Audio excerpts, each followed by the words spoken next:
Okay, so this is a video that I said I'd try to post up for you guys that looks at my gauge. I've got a problem where my oil pressure gauge and my temperature gauge, or my my fuel gauge do not work, and but my temperature gauge and my volt gauge works. Now what I'm going to try to figure out, and I'm going to make another couple videos for you guys of this, but this is a gauge out of a 91 RS Camaro, and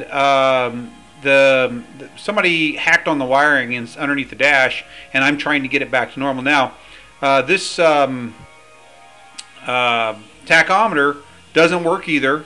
I'm going to find a way to make that work with my sound card from my computer by using the output as a sine wave generator, stick it into the back end of this instrument panel, and then I can apply an accurate signal at any frequency up to 20 kHz, which should drive this tach anywhere up to where I want to see it. I'm only going to check it probably in a couple places like 1,000, 3,000, and 5,000 just to make sure it's all doing what it's supposed to do.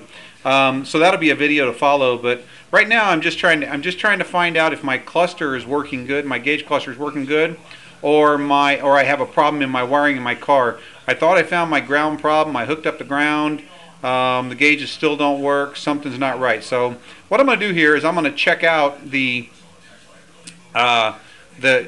gauges one at a time. The first one here I'm going to check out is going to be for the oil pressure. And what you're probably going to see here is when I apply, I've got a power supply hooked up right over here. Okay, just a cheapy Radio Shack power supply, no big deal. I've got it run through a bunch of wires into a potentiometer right there. I bought from Radio Shack for $3.49 today. And then what I've got here is I've got the back of the gauge panel.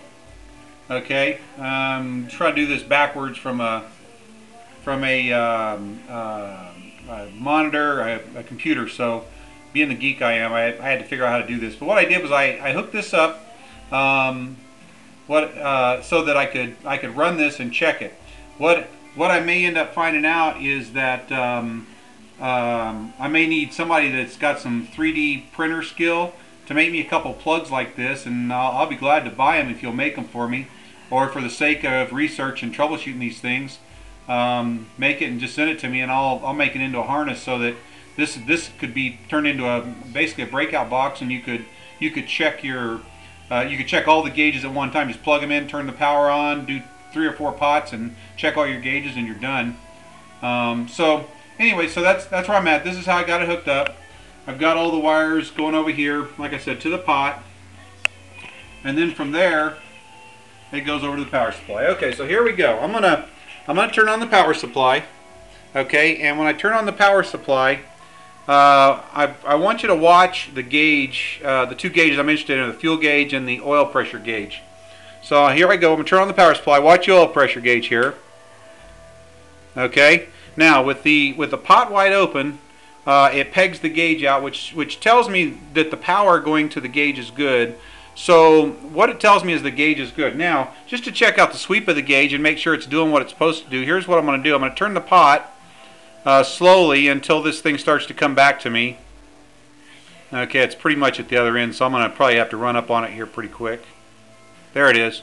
Okay, so if I turn this pot a little bit at a time, you can see it change. Okay, and then if I run it all the way to 0, it goes to 0 as if it would be 0 pounds. So what this tells me is it actually tells me the gauge circuit works correctly on the instrument panel. Okay, so my next big task is going to be my fuel gauge. Now you can see I already got it pegged out. Okay, so what I'm going to have to do is I'm going to have to rewire that gauge. So what I'm going to do is I'm going to shut the video off for a second. I'm going to turn it back on, start the video again, and what I'll do is piece these two together so you can see the fuel gauge work the same way once I get the setup made. Hang in there. Be back in a second.